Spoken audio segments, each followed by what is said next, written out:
Using the component representation of a vector is the easiest way to perform operations. We can add and subtract vectors simply by combining their components independently. This corresponds to combining arrows, each arrow starting at the end of the one before. No matter in what order we do this, the resultant vector will always be the same.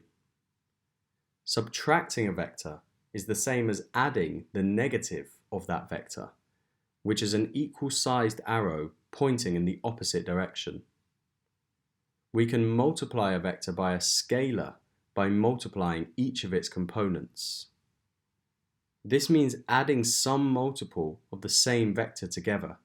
If in a vector space defined by orthogonal basis vectors, we define coordinate axes that align with the basis vectors, we can describe the position of an object relative to the origin with vectors.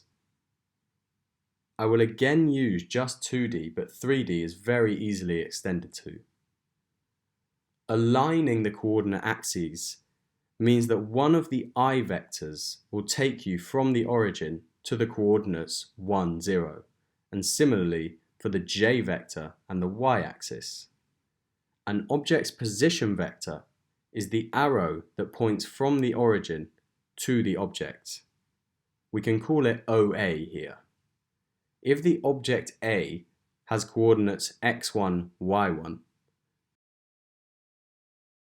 the distance of the object from the origin is given by the size of the arrow, the magnitude of the vector, which we saw how to find in the last video. If we had two objects and we weren't interested in the object's position relative to the origin, but instead their position relative to each other, we want to find out this relative position vector. Call it AB.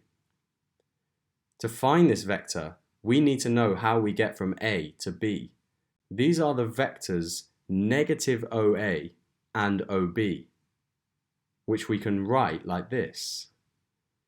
The magnitude of this vector is found in the usual way, using Pythagoras, whether it will be in 2 or 3 dimensions.